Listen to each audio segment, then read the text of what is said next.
नमस्कार प्यारे बच्चों, स्वागत है आप सभी का हमारे YouTube channel chemistry from basic to board में। आशा करते हैं आप सभी स्वस्थ होंगे और कहते हैं कि मंजिल मिल जाएगी भटकते भटकते ही सही, गुमराह तो वो हैं जो घर से निकले ही नहीं। आज हम लोग अपने लक्ष्य को टारगेट करते हैं। आज का हमारा लक्ष्य है इस पेरियोडिक टेबल को एक ही क्लास में फिनिश करना।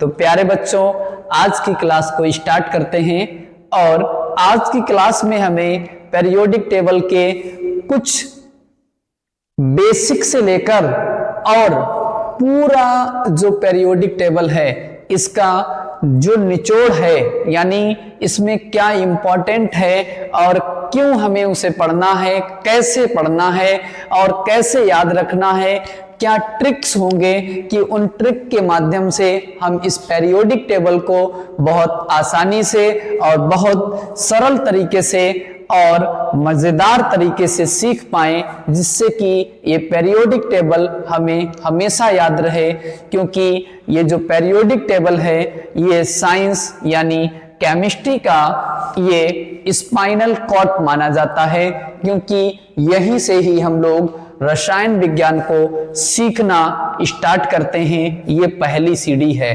अगर हम लोग इस पहली सीढ़ी पर एक बेहतर प्रयास नहीं करेंगे तो हम आगे कुछ नहीं सीख सकते हैं। क्योंकि जितने भी केमिकल फार्मूलाज बनते हैं या जितनी भी केमिकल रिएक्शंस बनती हैं, उनको बनाने के लिए पहले आपको सिंबल्स को समझना होगा, यानी एलिमेंट्स को समझना होगा। तो आज की क्लास में हम लोग पूरी पेरियोडिक टेबल को बहुत सरल तरीके से समझेंगे, जिससे कि ये हमेशा याद रख पाएं।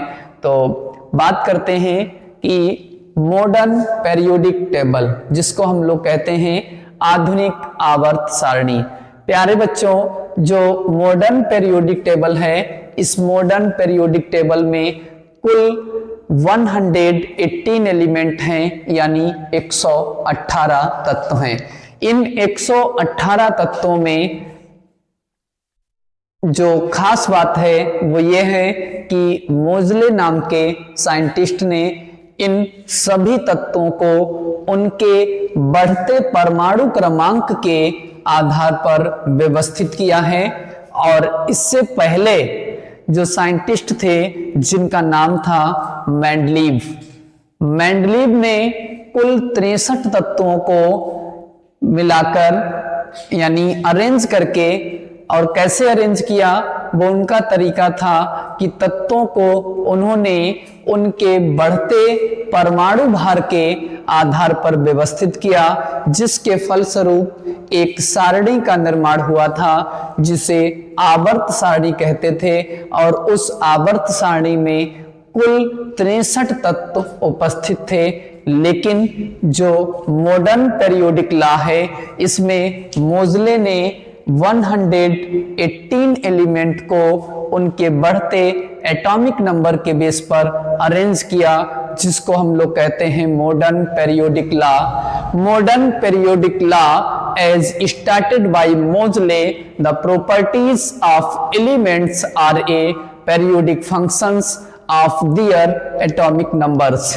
प्यारे बच्चों, इस पेरियोडिक टेबल में जो मेन बात यह है जिसको हमें ध्यान रखना है कि इस पेरियोडिक टेबल में एलिमेंट्स को उनके बढ़ते परमाणु के आधार पर व्यवस्थित किया गया है।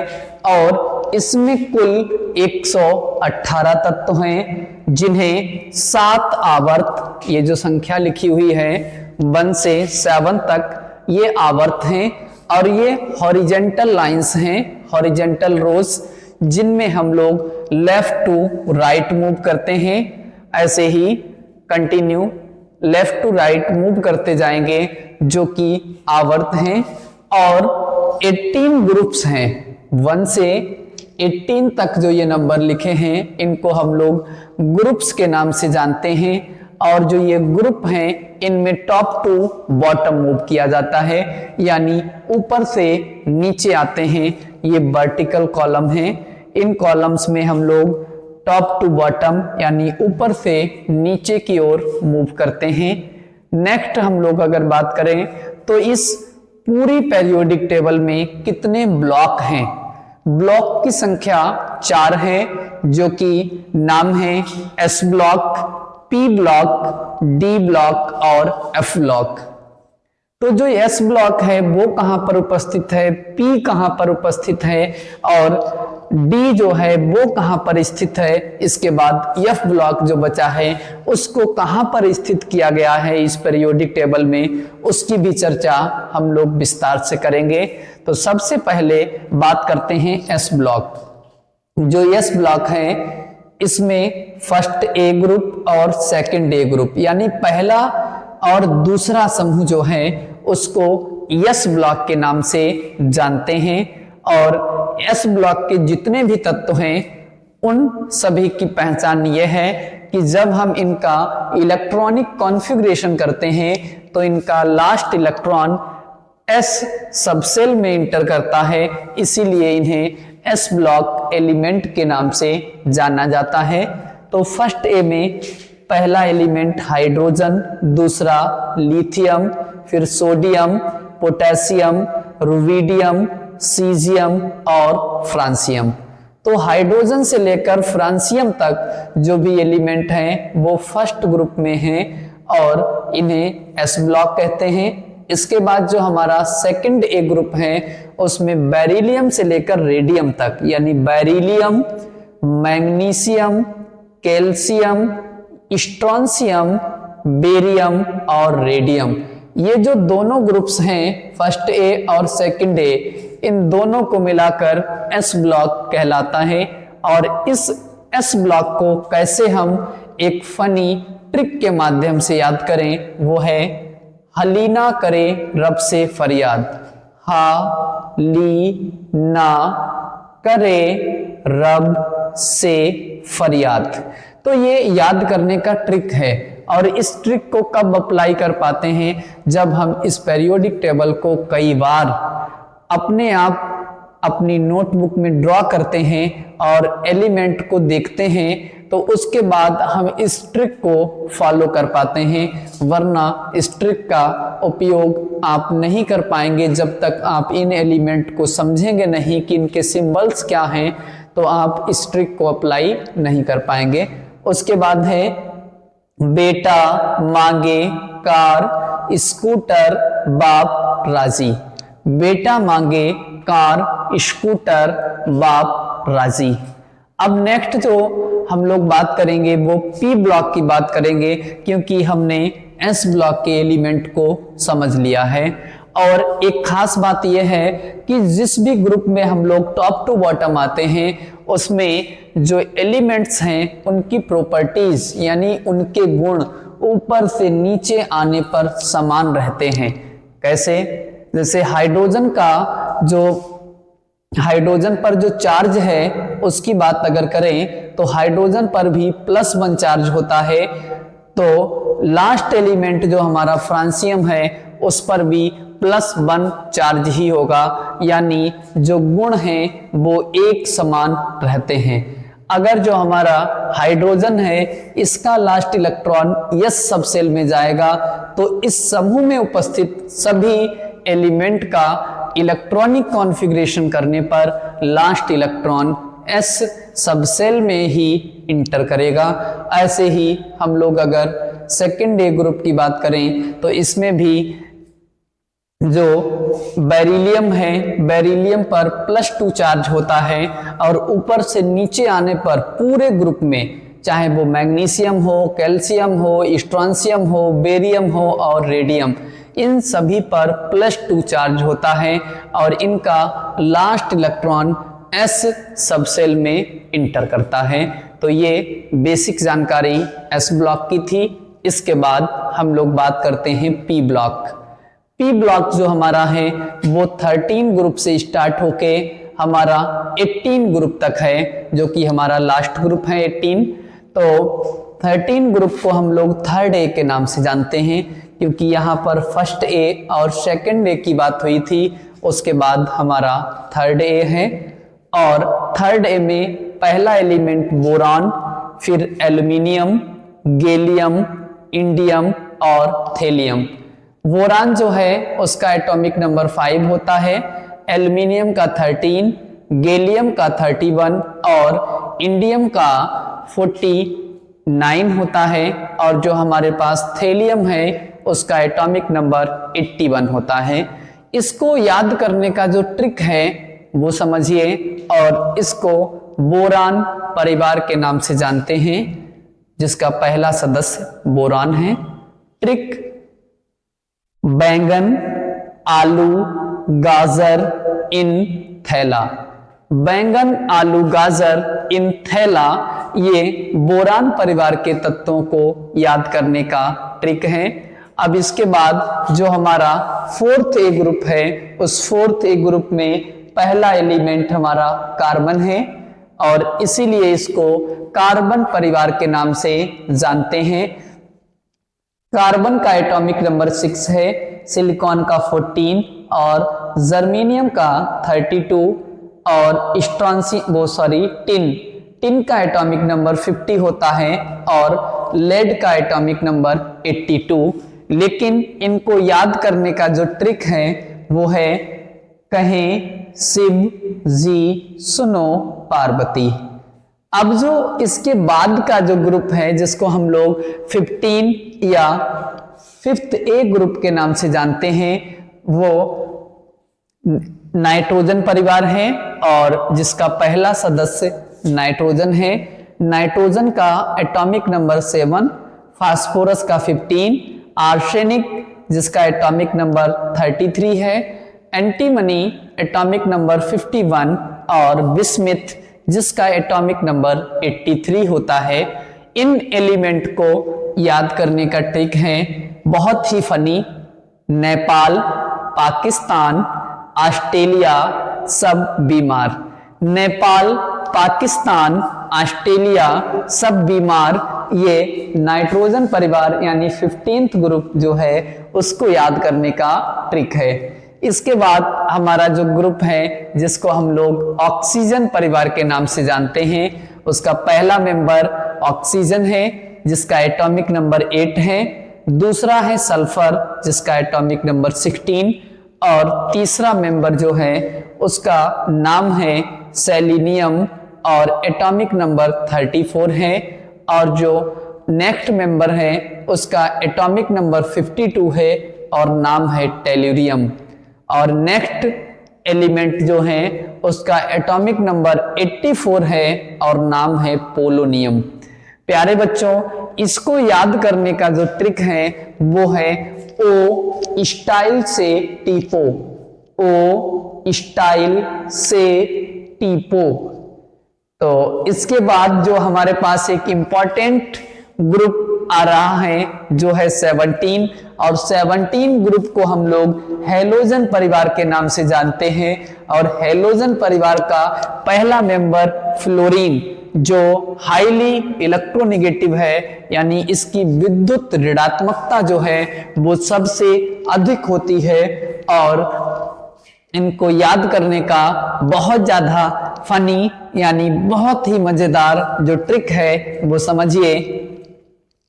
फिर कल बाहर आई आंटी, फिर कल बाहर आई आंटी, ये हैलोजन परिवार को याद करने का ट्रिक है। फिर कल बाहर आई आंटी।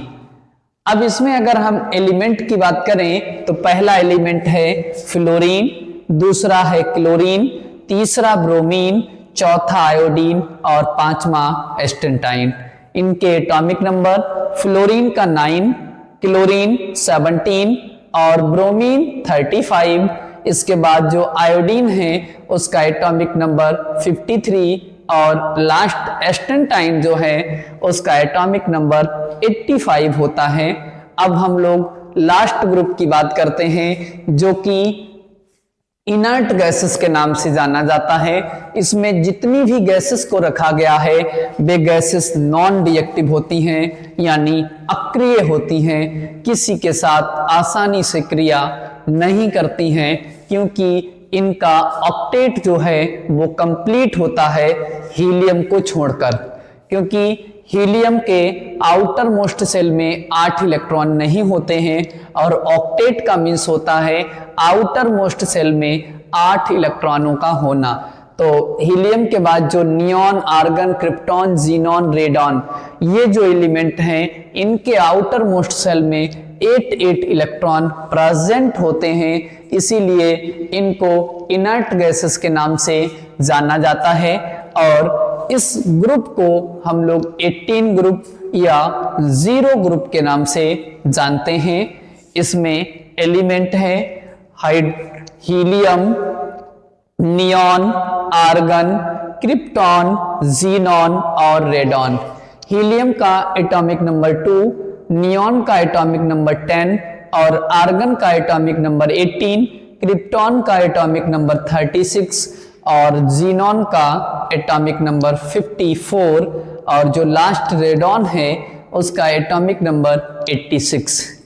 इनको ऐसे ही हम लोग याद कर लेते हैं, helium, neon, argon, krypton, xenon और radon. Helium, neon, argon, krypton, xenon और रेडॉन जो कि इनर्ट गैसेस हैं। अब इसके बाद हम लोग बात करते हैं, हम लोगों ने एस ब्लॉक समझ लिया, पी ब्लॉक समझ लिया और अब बात करते हैं डी ब्लॉक की। डी ब्लॉक जो हमारा है वो ग्रुप नंबर 3 से ग्रुप नंबर 12 तक उपस्थित हैं और इनके जो एलिमेंट्स हैं उनको हम ट्रांजिशन एलिमेंट के नाम से जानते हैं, क्योंकि इनमें डी ट्रांजिशन होता है और डी ट्रांजिशन से ये कलर प्रोड्यूस करते हैं। ये जो एलिमेंट हैं इनको हम लोग डी ब्लॉक या ट्रांजिशन एलिमेंट, जिनको हिंदी में कहें तो संक्रमण तत्व, संक्रमण तत्वों के नाम से जाने जाने वाले तत्व डी ब्लॉक के तत्व कहलाते हैं, जिसमें हम लोग सबसे पहले बात करेंगे scandium, titanium, vanadium, chromium, manganese, iron, cobalt, nickel, copper और जिंक। इसमें आपने देखा जो एटॉमिक नंबर्स हैं वो लेफ्ट टू राइट जाने पर 1 बाय 1 बढ़ते जाते हैं, इंक्रीज होते जाते हैं 1 बाय 1। जैसे आपने देखा स्कैंडियम का एटॉमिक नंबर 21, टाइटेनियम का एटॉमिक नंबर 22, वैनिडियम का एटॉमिक नंबर 23, क्रोमियम का एटॉमिक नंबर 24, मैंगनीज का एटॉमिक नंबर 25 और आयरन का एटॉमिक नंबर 26। इसके बाद कोबाल्ट का एटॉमिक नंबर 27, ऐसे ही निकिल का एटॉमिक नंबर 28 और कॉपर का एटॉमिक नंबर 29 और लास्ट जो जिंक है उसका एटॉमिक नंबर 30 होता है। लेकिन इस सीरीज में 2 एक्सेप्शन हैं। वो कैसे एक्सेप्शंस हैं कि जो हमारा अफवाउ प्रिंसिपल है, अफवाउ प्रिंसिपल के अकॉर्डिंग ही हम लोग इलेक्ट्रॉनिक कॉन्फ़िगरेशन लिखते हैं, लेकिन इसमें एटॉमिक नंबर 24 क्रोमियम और एटॉमिक नंबर 29 जिसको कॉपर कहते हैं, ये दोनों एक्सेप्शन हैं यानी अपवाद हैं। इनका जब इलेक्ट्रॉनिक कॉन्फ़िगरेशन लिखते हैं तो उसमें ये अपने आप को स्टेबल करने के लिए अफवाउ के नियम का पालन नहीं करते हैं, क्योंकि जो ऑर्बिटल्स हैं जिनको हम लोग कहते हैं कि एस ऑर्बिटल जिसमें सिर्फ एक ऑर्बिटल होता है, और जो पी ऑर्बिटल की अगर बात करें तो जिसमें 3 सब ऑर्बिटल होती हैं, और डी ऑर्बिटल की अगर बात करें तो जिसमें 5 सब ऑर्बिटल्स होती हैं। तो ये क्या करते हैं कि जो आपका क्रोमियम है, क्रोमियम का एटॉमिक नंबर 24 है, जब इसका इलेक्ट्रॉनिक कॉन्फ़िगरेशन करते हैं तो लास्ट का इलेक्ट्रॉनिक कॉन्फ़िगरेशन अफवाउ प्रिंसिपल के अकॉर्डिंग 3d4 और 4s2 होना चाहिए, लेकिन ये खुद को स्टेबल करने के लिए अपना एक इलेक्ट्रॉन 3d में ट्रांसफर कर देता है क्योंकि उसका रीजन ये है, मैंने आपको बताया half filled orbital stable orbital कहलाता है, full field orbital stable orbital कहलाता है, और वैकेंट यानी खाली ऑर्बिटल जो होता है उसको भी हम लोग स्टेबल के नाम से जानते हैं। लेकिन क्या है कि जब इसका इलेक्ट्रॉनिक कॉन्फ़िगरेशन किया जाता है तो उसमें जो डी ऑर्बिटल है उसमें 4 इलेक्ट्रॉन्स होते हैं, जबकि डी में टोटल अगर फुल फील्ड की बात करें तो 10 इलेक्ट्रॉन होने चाहिए, लेकिन हाफ फील्ड में इलेक्ट्रॉनों की जो संख्या है वो 5 होनी चाहिए, और होती क्या है, 4 होती है। तो ये क्या करता है, ये 4s2 से 1 इलेक्ट्रॉन ले लेता है, जिसमें कि 4s2 यानी s में केवल 1 ऑर्बिटल है और उसमें 2 इलेक्ट्रॉन्स रह सकते हैं, एक क्लॉकवाइज और दूसरा एंटी क्लॉकवाइज। तो ये क्या करता है, ये 4s से 1 इलेक्ट्रॉन ले लेता है। क्यों ले लेता है कि 4s से अगर 1 इलेक्ट्रॉन ये ले लेगा तो 4s के पास 1 इलेक्ट्रॉन बचेगा, और 1 इलेक्ट्रॉन बचने पर भी वो कैसा रहेगा, वो रहेगा स्टेबल, क्योंकि वो हाफ फील्ड होगा और half filled orbital stable orbital होती है। और जो हमारा 3d है, 3d में जब 1 इलेक्ट्रॉन पहुंचेगा तो उसके पास 5 इलेक्ट्रॉन्स हो जाएंगे, और 5 इलेक्ट्रॉन होने पर 3d भी हाफ फील्ड हो जाएगा। इस तरीके से ये दोनों खुद को स्टेबल करने के लिए यहां पर 1 इलेक्ट्रॉन को ट्रांसफर करते हैं, 4s से 1 इलेक्ट्रॉन 3d में जाता है, और इसीलिए ये अपवाद है। क्रोमियम भी अपवाद है, इसी तरीके से कॉपर में क्या होता है, कॉपर का एटॉमिक नंबर 29, जब इलेक्ट्रॉनिक कॉन्फ़िगरेशन करते हैं तो उसमें लास्ट का इलेक्ट्रॉनिक कॉन्फ़िगरेशन 4s2 3d9 होता है। तो 4s2 और 3d9 जैसी सिचुएशन वहां पर थी कि 4s2 3d4 था, जिसमें 1 इलेक्ट्रॉन मिलने पर वो हाफ फील्ड हो रहा था, और यहां पर कॉपर जो है 3d9 है, अगर उसे 1 इलेक्ट्रॉन मिल जाए तो 3d10 हो जाएगा, और d ऑर्बिटल जो है वो पूरी तरह से भर जाएगी, यानी फुल फील्ड हो जाएगी। और जब d ऑर्बिटल फुल फील्ड हो जाएगी तो कॉपर स्टेबल हो जाएगा, और जो 4s2 था उसमें से 1 इलेक्ट्रॉन ट्रांसफर होने पर 4s1 बचेगा, और 4s1 हाफ फील्ड ऑर्बिटल होगा, तो वो भी स्टेबल हो जाएगा। तो इन दोनों में अपवाद क्या है कि इनका last electronic configuration 4s2 3d4 से क्रोमियम का हो जाता है 4s1 3d5, और जो कॉपर है उसका लास्ट इलेक्ट्रॉनिक कॉन्फ़िगरेशन जो है वो 3d10 और 4s1 हो जाता है। ऐसा इसलिए ये करते हैं कि ये खुद को स्टेबल कर पाएं।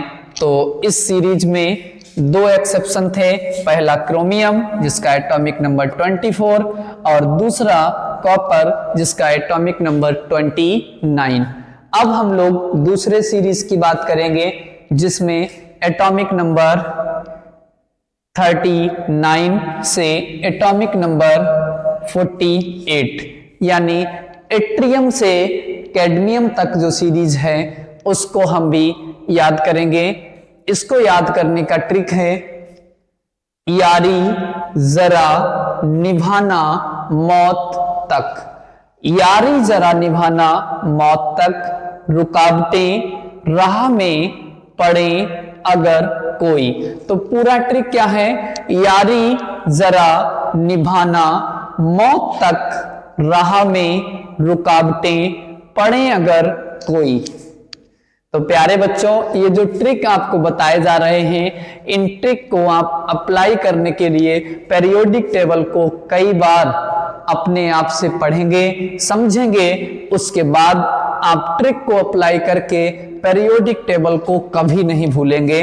अब नेक्स्ट जो हमारे पास है, जो 6 आवर्त में आप देख रहे होंगे, यहां पर लिखा है एटॉमिक नंबर 57 से एटॉमिक नंबर 71 और ऊपर लिखा है लेंथेनाइड्स, यानी एटॉमिक नंबर 57 से 71 तक के जो तत्व हैं उनको यहां से हटाकर एक सीरीज नीचे बना दी गई जिसको हम लोग लेंथेनाइड सीरीज के नाम से जानते हैं। अब इस लेंथेनाइड सीरीज को याद करने का जो ट्रिक है वो कुछ इस प्रकार है कि यहां से जो लेंथेनम उठाकर यहां रखा गया तो एटॉमिक नंबर कितना है 57।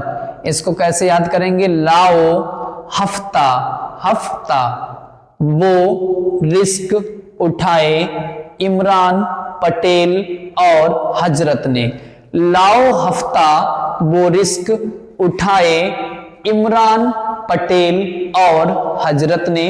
ये आपका जो एटॉमिक नंबर 57 के आगे जो सीरीज आपने देखा 57 से 71, तो उसके आगे का जो सीरीज है 72, 73, 74, 75, 76, इस तरीके से जो 80 तक यानी Hg जिसको हम लोग मरकरी के नाम से जानते हैं, यहां तक जो भी एलिमेंट हैं उनको हमने एक ट्रिक के माध्यम से याद करने का प्रयास किया है, जिसमें क्या था, लाओ हफ्ता वो रिस्क उठाए इमरान पटेल और हजरत ने। अब नेक्स्ट बात हम लोग जो करेंगे वो 7th पीरियड्स है जिसको हम लोग 7वां आवर्त कहते हैं। इसमें आप देख रहे होंगे कि इनकी डिस्कवरीज, इनका मेल्टिंग पॉइंट, इनका बॉइलिंग पॉइंट और विभिन्न तरीके की जो प्रॉपर्टीज सभी एलिमेंट में दी गई हैं। क्या प्रॉपर्टीज दी गई हैं, सबसे पहले जो ऊपर की तरफ लिखा है वो एटॉमिक नंबर है, उसके बाद जो लिखा है वो डेंसिटी है, उसके बाद जो लिखा है वो एटॉमिक रेडियस है और नेक्स्ट जो लिखा है वो मेल्टिंग पॉइंट है, उसके बाद जो लिखा है वो बॉइलिंग पॉइंट है और ये जो बीच में लिखा हुआ है इसको कहते हैं सिंबल। और नेक्स्ट जो है वो इलेक्ट्रॉन स्ट्रक्चर यानी जिसको हम लोग इलेक्ट्रॉनिक कॉन्फ़िगरेशन के नाम से जानते हैं। और नेक्स्ट है क्रिस्टल स्ट्रक्चर यानी कैसा उसका क्रिस्टल स्ट्रक्चर बनता है। और इसके नीचे जो ये लिखा होता है वो नेम होता है। और उसके बाद इस साइड में जो लिखा है वो होता है ईयर ऑफ डिस्कवरी यानी कब उसकी खोज हुई। और नेक्स्ट जो ये लिखा होता है वो है ऑक्सीडेशन नंबर और उससे ऊपर जो लिखा है वो फर्स्ट आयोनाइजेशन एनर्जी है और नेक्स्ट जो लिखा है वो एटॉमिक वेट है। ये सब चीजें सभी एलिमेंट में प्रेजेंट हैं और जब आप पीरियोडिक टेबल को देखते होंगे और आपके दिमाग में आता होगा कि इस एलिमेंट को अलग निकालकर क्यों रखा गया। ये अलग निकालकर रखने का जो रीजन है वो ये है कि आप एक एलिमेंट को, जैसे एल्युमिनियम यहाँ भी है और यहाँ भी है, इस एल्युमिनियम को बाहर इसलिए निकाल के रखा गया, आपको समझाया गया है एग्जाम्पल के तौर पर कि जितनी चीजें इस एलिमेंट में दर्शाई गई हैं वो सभी प्रॉपर्टीज इन सभी एलिमेंट में हैं। जैसे कि लिखा है नेम, नेम तो सभी एलिमेंट का नेम यहां नीचे की तरफ लिखा होगा। अगर बात करें एटॉमिक नंबर की तो वहां पर 13 एटॉमिक नंबर लिखा है तो हर एलिमेंट का एटॉमिक नंबर इधर कॉर्नर पर ही लिखा होगा। अगर एटॉमिक वेट की बात करें तो हर एलिमेंट का एटॉमिक नंबर इधर साइड में, वो एटॉमिक वेट जो है वो इधर साइड में ही लिखा होगा। अगर हम लोग सिंबल की बात करें तो सिंबल हमेशा बीच में होता है। ये चीजें बताई गई हैं। तो बच्चों ये जो कैरेक्टरिस्टिक्स हैं यानी जो इसके लक्षण हैं, जो भी इसके पॉइंट्स हैं, वो आपको इस सीरीज में सभी कंप्लीट देखने को नहीं मिलते हैं कि इनके बारे में अभी पूरी जानकारी नहीं है। तो इसलिए हम इस सीरीज को ना पढ़कर हम ये जो आपका एफ ब्लॉक है इसको पढ़ेंगे और एफ ब्लॉक के जितने भी एलिमेंट हैं ये सभी डी ब्लॉक से लाए गए हैं। यहां पर आपने देखा एटॉमिक नंबर 57 से 71 तक, देखिए 57 के बाद 58 से 71, यानी आपका सीरियम से ल्यूटेटियम तक जो भी एलिमेंट हैं उनको डी ब्लॉक से लाकर यहां रख दिया गया। और उसके बाद एक्टिनाइड्स एटॉमिक नंबर 98 से 103 तक जो भी एलिमेंट हैं उनको डी ब्लॉक से उठाकर कहां रख दिया गया, वो है एफ ब्लॉक, जिसको हम लोग एक्टिनाइड सीरीज के नाम से जानते हैं। लेंथेनाइड सीरीज का पहला एलिमेंट जो है वो लेंथेनम है, इसीलिए उसको लेंथेनाइड्स कहा जाता है। और जो एक्टिनाइड्स हैं उसका पहला एलिमेंट एक्टिनियम है, जिसको हम लोग एक्टिनाइड सीरीज के नाम से जानते हैं। प्यारे बच्चों, इन दोनों सीरीज को याद करने का जो ट्रिक है उसको बहुत ध्यानपूर्वक समझिएगा, और इस ट्रिक के साथ हम लोग इन दोनों सीरीज को भी समझ लेंगे। तो देखिए, पहला एलिमेंट है सीरियम, क्योंकि ये दो एलिमेंट हैं लेंथेनम और एक्टिनियम, ये आपके ऊपर रखे हुए हैं डी ब्लॉक में ही, ठीक है। तो यहां से हम लोग समझेंगे, सीमा पर ना दो पीएम, समान यूं गद्दार, तबाही दोबारा होगी और तुम यहां लुटोगे। यानी कहने का मीन्स यह है, प्रधानमंत्री जी से कहा जा रहा है कि सीमा पर ना दो पीएम, समान यूं गद्दार, तबाही दोबारा होगी और तुम यहां लुटोगे। प्यारे बच्चों, इसके बाद इस ट्रिक को हम लोगों ने अप्लाई किया लेंथेनाइड्स पर। क्या था? सीमा पर ना दो पीएम, समान यूं गद्दार, तबाही दोबारा होगी और तुम यहां लुटोगे। अब इसके बाद हम लोग बात करते हैं एक्टिनाइड्स की। तो एक्टिनाइड्स में क्या है? पहला एलिमेंट आपका थोरियम है। क्या है? थोरियम। और लास्ट एलिमेंट आपका लॉरेंशियम है। क्या है? लॉरेंशियम। तो इनको याद करने का जो ट्रिक है उसको भी हम लोग समझते हैं। बहुत ही अमेजिंग है, बहुत ही ज्यादा हंसी वाला है, तो आप इसको समझिए। थोड़े पहलवान उनसे निपटेंगे, पुराने आम कम बिकेंगे, सिर्फ ऐसा फरमाओ मैडम नाश्ता लाओ। तो देखिए, थोड़े पहलवान उनसे निपटेंगे, पुराने आम कम बिकेंगे, सिर्फ ऐसा फरमाओ मैडम नाश्ता लाओ। ये जो है ये आपके एक्टिनाइड्स को याद करने का ट्रिक था।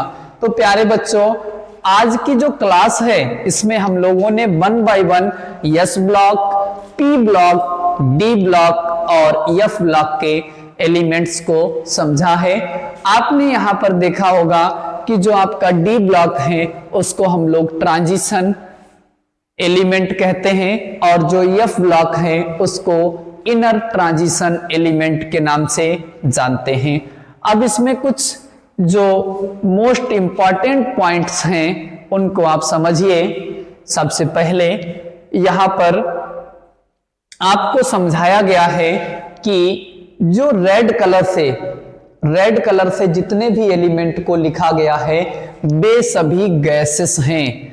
जितनी भी गैसें हैं इस पीरियोडिक टेबल में उनको रेड कलर से लिखा गया है, और रेड कलर से लिखी जाने वाली जो गैसेस हैं उनकी संख्या इस पीरियोडिक टेबल में 11 है। कितनी है? 11। आप देखेंगे, सबसे पहली गैस हाइड्रोजन गैस, दूसरा नाइट्रोजन गैस, ऑक्सीजन गैस, 3 हो गए। चौथा आपका फ्लोरीन गैस, पांचवा आपका है क्लोरीन गैस, छठा आपका है हीलियम गैस, सातवां आपका है नियॉन गैस, फिर 8 नंबर पर आर्गन गैस, 9 क्रिप्टॉन गैस, 10 जो है वो जीनॉन गैस है, और 11 नंबर पर रेडॉन गैस। ये जो गैसें हैं उनको रेड कलर से इस पीरियोडिक टेबल में दर्शाया गया है। प्यारे बच्चों, इसमें कुछ गैसेस की हम लोग बात करते हैं कि जो हमारा पूरा वायुमंडल है, उस वायुमंडल में सबसे ज्यादा मात्रा में कौन सी गैस उपस्थित है, उस गैस का नाम है नाइट्रोजन।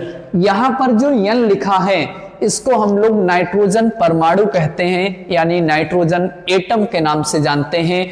जब ये N2 की फॉर्म में लिखा होता है तब हम इसको गैस कहते हैं और इसके लिए एरो बनाते हैं ऊपर से, इस तरीके से नीचे से ऊपर की ओर जाता हुआ ये तीर का निशान, ये पहचान है गैस की। अब जो नाइट्रोजन है इसकी प्रतिशत मात्रा हमारे वायुमंडल में सबसे अधिक है, वो है 78%। 78% नाइट्रोजन हमारे वायुमंडल में उपस्थित है और यूरिया जो खाद होती है उसमें नाइट्रोजन गैस 46% उपस्थित होती है। आपने यूरिया के पैकेट पर लिखा देखा होगा, उसमें लिखा होता है 46% नाइट्रोजन युक्त।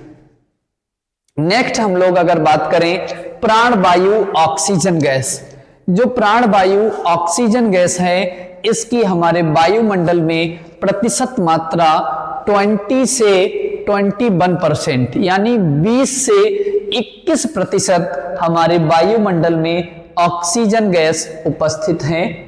और इसके बाद अगर थर्ड नंबर पर हम लोग बात करें तो कार्बन का डाइऑक्साइड, यानी कार्बन के साथ 2 ऑक्सीजन को जोड़ दिया जाए जिसको हम लोग कार्बन डाइऑक्साइड गैस कहते हैं, उस कार्बन डाइऑक्साइड गैस की प्रतिशत मात्रा हमारे वायुमंडल में 0.03% होती है। यानी कार्बन डाइऑक्साइड जो CO2 है वो हमारे वायुमंडल में 0.03% प्रेजेंट है। अब बात हम लोग करेंगे कुछ अदर पॉइंट्स की। तो समझिए कि जो हमारी पेरियोडिक टेबल में यहां पर रेड कलर से लिखी गई थी उनको हम लोगों ने क्या कहा, गैसें कहा। इसके बाद जो इस पेरियोडिक टेबल में ब्लैक कलर से लिखे गए, आप देखेंगे कि काफी एलिमेंट जो हैं सबसे अधिक संख्या में ब्लैक कलर से ही लिखे गए हैं। जो ये ब्लैक कलर से जिन्हें लिखा गया है वो ब्लैक कलर वाले सभी एलिमेंट सॉलिड हैं। कैसे हैं, ठोस। ठोस अवस्था में जो एलिमेंट पाए जाते हैं वे सभी ब्लैक कलर से लिखे गए हैं, ब्लैक कलर से उनको डिजाइन किया गया है। वे एलिमेंट ठोस हैं यानी कि सॉलिड हैं। तो इसके बाद जो नेक्स्ट है कि जिनको यहां पर लिखा गया है वो कलर है ब्लू कलर। कैसा कलर है, ब्लू कलर।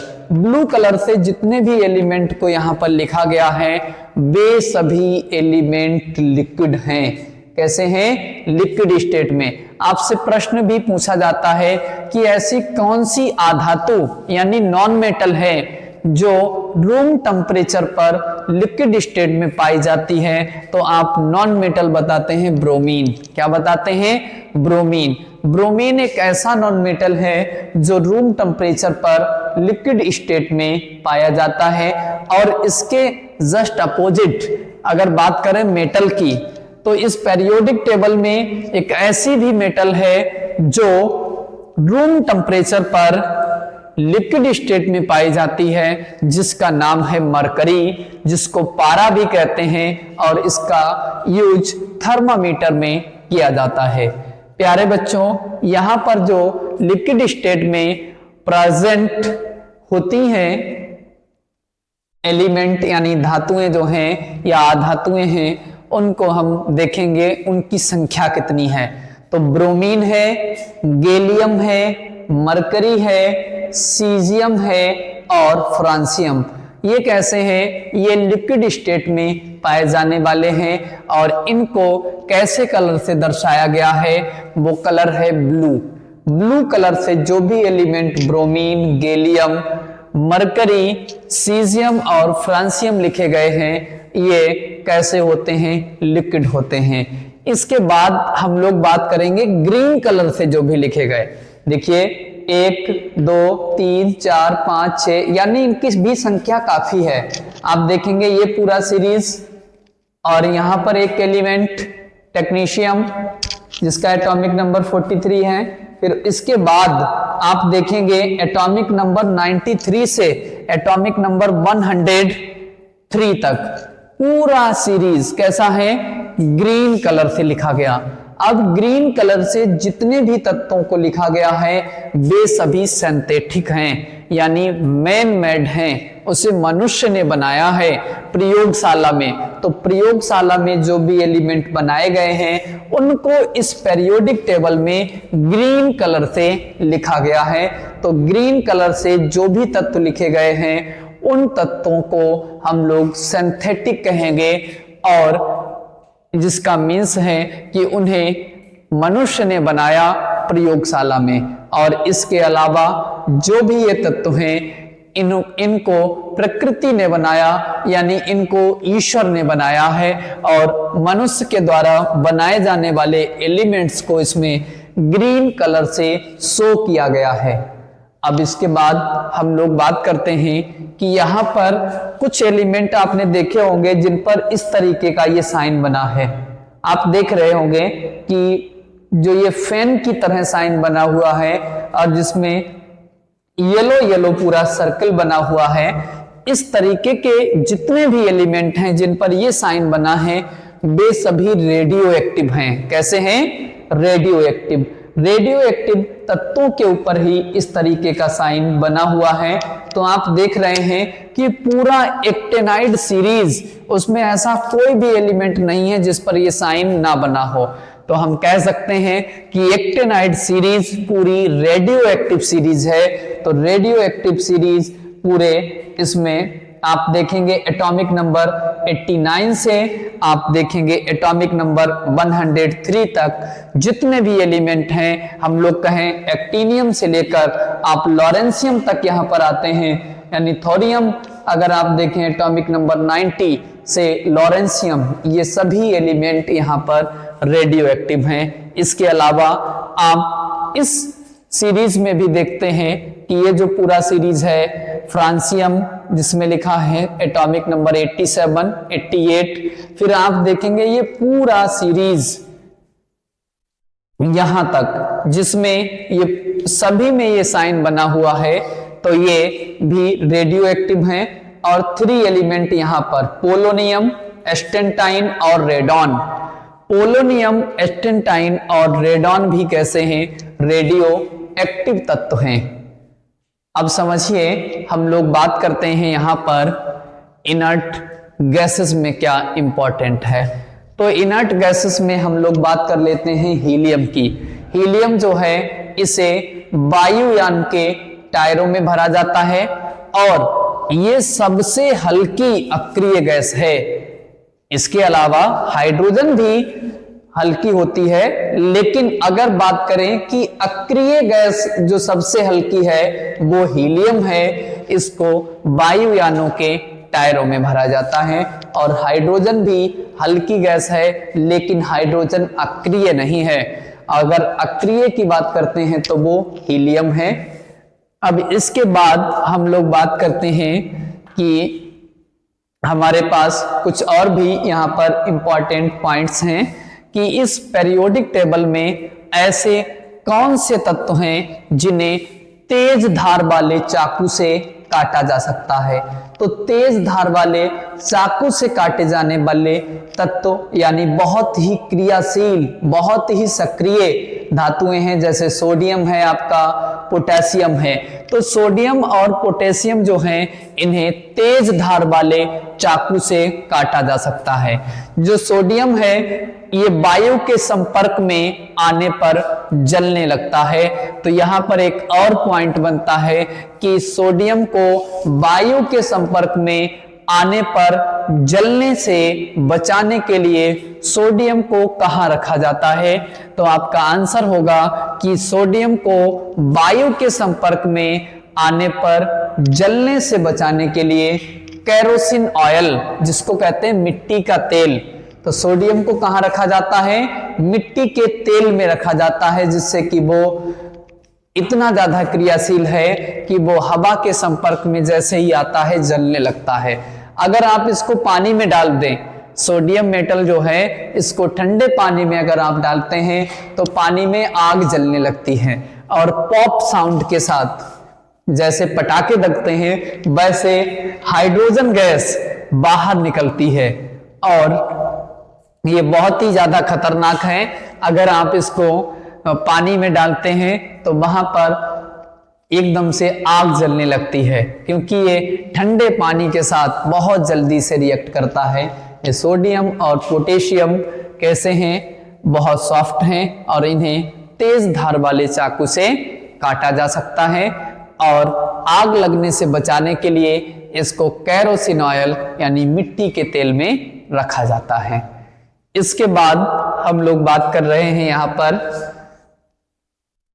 कुछ ऐसे भी तत्व हैं जो, जैसे कि बात कर लें हम लोग यहाँ पर आपका फ्लोरीन के बारे में हमने पहले भी बात की थी कि इसकी विद्युत ऋणात्मकता सबसे अधिक होती है। इसका जो पूरा यहाँ पर ग्रुप है फ्लोरीन, क्लोरीन, ब्रोमीन, आयोडीन और एस्टेटाइन, इन सब में से ज्यादा जो विद्युत ऋणात्मकता यानी इलेक्ट्रोनिगेटिविटी है वो फ्लोरीन की होती है। अब और बात करते हैं कि ये जो पेरियोडिक टेबल है आपकी पूरी, इस पेरियोडिक टेबल को आपको याद करना उतना ही जरूरी है जितना जरूरी हमारी बॉडी में स्पाइनल कॉर्ड होती है। जैसे स्पाइनल कॉर्ड के बिना हमारा कोई भी काम नहीं चल पाता, यानी पूरी जो हमारी बॉडी का स्ट्रक्चर है वो डिस्टर्ब हो जाता है बस स्पाइनल कॉर्ड के बिना। तो वैसे ही इस पेरियोडिक टेबल को अगर आपने नहीं पढ़ा तो आप रसायन विज्ञान यानी साइंस को आप समझ नहीं सकते हैं। साइंस में जो आपका रसायन विज्ञान है उस पोर्शन को समझने के लिए आपको पेरियोडिक टेबल को याद करना बहुत ही ज्यादा जरूरी है, क्योंकि इस पेरियोडिक टेबल में जो आपके सिंबल्स हैं, इन सिंबल्स को जब आप समझ जाते हैं तभी आप केमिकल फॉर्मूलाज को बना पाते हैं। जो केमिकल फॉर्मूलाज हैं यानी रासायनिक सूत्र जो हैं, उन रासायनिक सूत्रों को बनाने के लिए एनायनिक और केटायनिक यानी धन आयन एक होगा और दूसरा ऋण आयन होगा और वो आपस में मिलकर एक रासायनिक सूत्र का निर्माण करते हैं। तो इस पेरियोडिक टेबल में धातु हैं, आधातु हैं, उपधातु हैं। क्या हैं? धातुएं हैं, आधातुएं हैं और उपधातुएं हैं, यानी मेटल, नॉन मेटल और मेटलॉइड। जो मेटल्स हैं और नॉन मेटल्स हैं और मेटलॉइड, इनमें क्या अंतर है? जैसे जो भी मेटल्स हैं, जैसे यहाँ पर पूरा ये सीरीज है अल्कली मेटल्स का है, ठीक है। उसके बाद अल्कली अर्थ मेटल, ये तो मेटल्स हैं जो हाईली रिएक्टिव हैं। इसके बाद ये अल्कली अर्थ मेटल्स हैं। तो क्या करते हैं कि जो मेटल्स हैं यानी धातुएं, इनको अगर हम परिभाषित करना चाहें तो इनको परिभाषित करने का एक तरीका है कि वे सभी तत्व जो इलेक्ट्रॉन को त्याग कर खुद पर धन आवेश उत्पन्न करते हैं उनको हम लोग धातु के नाम से जानते हैं यानी मेटल कहते हैं। और दूसरा परिभाषित करने का और भी तरीका है कि वे एलिमेंट जिनमें इलेक्ट्रिक करंट का फ्लो हो जाता है यानी विद्युत धारा प्रवाहित हो जाती है जिनमें, उनको हम लोग धातुओं के नाम से जानते हैं। जैसे आप देखते होंगे कि हम लोगों की बिल्डिंग में यानी घरों में जो वायरिंग होती है उसमें कॉपर के वायर्स लगाए जाते हैं और जो इलेक्ट्रिसिटी का गुड कंडक्टर है वो आप केबल में देखते होंगे सिल्वर का जो तार है Ag, ये जो है सिल्वर, ये गुड कंडक्टर है इलेक्ट्रिसिटी का।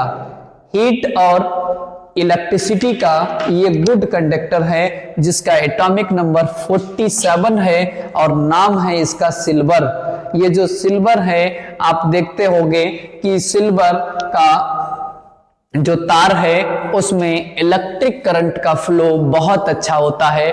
आपने देखा होगा कि गांव में लोग जो डायरेक्ट बिजली को कनेक्ट करते हैं, तो आपने देखा होगा कि इस सिल्वर के तार को ही मिलाते हैं और इसमें देखते होंगे कि जो बिजली यानी जो विद्युत धारा है वो बहुत अच्छे से प्रवाहित होती है, और इसीलिए इस सिल्वर को हम लोग गुड कंडक्टर ऑफ इलेक्ट्रिसिटी और गुड कंडक्टर ऑफ हीट। आप देखते होंगे जो सिल्वर के जो कुकर वगैरह आते हैं, प्रेशर कुकर जिनमें खाना बनाया जाता है, तो आप देखते होंगे कि वो बर्तन इतना ज्यादा हीट को एब्जॉर्ब कर लेता है कि बहुत समय के बाद वो ठंडा हो पाता है। जैसे स्टील का या लोहे का बर्तन है, वो जैसे जल्दी गर्म हो जाता है वैसे जल्दी ठंडा भी हो जाता है, लेकिन सिल्वर जो है वो बहुत देर तक गर्म रहता है। तो इसलिए हम लोग कह सकते हैं कि जो सिल्वर है वो हीट का भी गुड कंडक्टर है और इलेक्ट्रिसिटी का भी गुड कंडक्टर है। नेक्स्ट हम लोग बात करते हैं कि अभी आपने क्या परिभाषा को समझा था कि जो जितनी भी धातुएं हैं उनको हम लोग कह सकते हैं कि जिनमें विद्युत धारा प्रवाहित हो जाए उन सभी को हम लोग मेटल्स यानी धातुओं के नाम से जानते हैं। जो हमारा ये डी ब्लॉक है उसमें सब धातुएं ही हैं, ये भी धातुएं हैं। इन सभी में क्या है, विद्युत धारा प्रवाहित हो जाती है। जस्ट इनके अपोजिट अगर हम लोग बात करें नॉन मेटल की, तो नॉन मेटल में ऐसा कुछ भी नहीं होता है। नॉन मेटल में विद्युत धारा प्रवाहित नहीं होती है। नॉन मेटल में एक ऐसा, ये जो कार्बन है इसका एलोट्रॉप यानी अपर रूप, कार्बन का एक अपर रूप है फ्लोर, जिसको हम लोग ग्रेफाइट के नाम से जानते हैं। इसके 3 अपर रूप हैं। पहला है डायमंड जिसको हीरा कहते हैं, दूसरा अपर रूप है ग्रेफाइट और तीसरा फुलेरिन। तो जो ग्रेफाइट अपर रूप है इस कार्बन का, उसमें विद्युत धारा प्रवाहित हो जाती है। और ग्रेफाइट हम लोगों को कहां देखने को मिलता है, जब आप पेंसिल छीलते हैं तो पेंसिल में जो ब्लैक कलर का सबस्टेंस निकलता है यानी काला पदार्थ जिससे हम लोग लिखते हैं, वो ग्रेफाइट होता है। ग्रेफाइट में ऐसा क्या है कि उसमें विद्युत धारा प्रवाहित हो जाती है। ग्रेफाइट में फ्री इलेक्ट्रॉन पाया जाता है और इसीलिए ग्रेफाइट में विद्युत धारा प्रवाहित हो जाती है। इसके अलावा यहाँ पर जितने भी नॉन मेटल्स यानी अधातुएं हैं उन किसी में भी विद्युत धारा प्रवाहित नहीं होती है। खुद कार्बन में भी विद्युत धारा प्रवाहित नहीं होती है, लेकिन कार्बन का अपर रूप ग्रेफाइट जो है उसमें विद्युत धारा प्रवाहित हो जाती है। और उसका कारण है फ्री इलेक्ट्रॉन, क्योंकि जब इलेक्ट्रिक करंट का फ्लो होता है तो उसमें इलेक्ट्रॉन्स का होना जरूरी है। जब विद्युत धारा अगर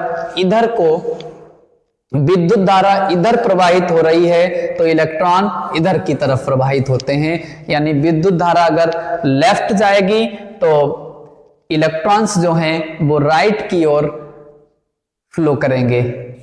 अब बात करते हैं हम लोग यहाँ पर कुछ और, जैसे आप देखेंगे कि यहाँ पर आपका कैल्शियम है, फास्फोरस है। फास्फोरस कहाँ उपस्थित होता है, हड्डियों में, और कैल्शियम जो है वो हमारे दांतों में, और हड्डियों में जो जोड़ हैं जोड़ों में भी कैल्शियम होता है।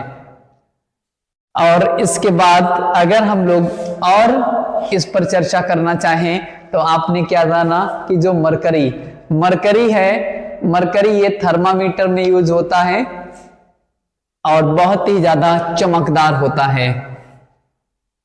प्यारे बच्चों, आज की इस क्लास में हम लोगों ने कोशिश की कि बहुत सी जो बेसिक चीजें हैं वो इसमें समझना, और ज्यादा से ज्यादा आप जितनी बार इस पीरियोडिक टेबल को पढ़ेंगे उतनी बार इसमें आप कुछ नया सीखेंगे। और हम लोगों का जीवन जो है इसमें हमें प्रतिदिन नया सीखना चाहिए, क्योंकि अगर मैं अपने आप को शिक्षक कहता हूं तो मेरा कर्तव्य है कि मैं जीवन पर्यंत सीखने और सिखाने के लिए तैयार हूं, क्योंकि कोई भी शिक्षक अगर अपने आप को कहता है उसका मतलब ये नहीं है कि वो कंप्लीट है, यानी कि उसको पूरा नॉलेज है, पूरे यूनिवर्स में जितना भी नॉलेज है उसको है, ऐसा नहीं। जो अपने आप को शिक्षक कहता है उसका मतलब है कि वो व्यक्ति जीवन पर्यंत सीखने और सिखाने के लिए तैयार है। तो मैं वादा करता हूं कि आप सभी को प्रतिदिन नया सिखाने का प्रयास करूंगा, खुद सीखूंगा और आपको सिखाऊंगा।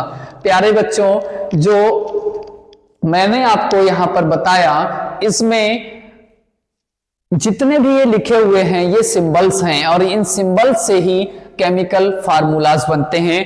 तो कुछ केमिकल फार्मूलाज के बारे में आपको बताते हैं और आप ध्यान पूर्वक समझेंगे और इसके बाद हम आपसे भी प्रश्न करेंगे, उसका जवाब आप कमेंट सेक्शन में देंगे। तो पहला केमिकल फार्मूला है जिसको हम लोग एलम कहते हैं, फार्मूला है K2SO4 Al2SO4 का होल थ्राइस 24H2O, जिसको एलम या फिटकरी के नाम से जाना जाता है। दूसरा K2Cr2O7, जिसको पोटेशियम डाइक्रोमेट के नाम से जानते हैं। और जो नेक्स्ट केमिकल फार्मूला है उसको हम लोग अमोनियम क्लोराइड यानी नौसादर के नाम से जानते हैं। जो अमोनियम क्लोराइड है उसका केमिकल फार्मूला NH4Cl होता है। NH4Cl को हम लोग अमोनियम क्लोराइड या नौसादर के नाम से जानते हैं।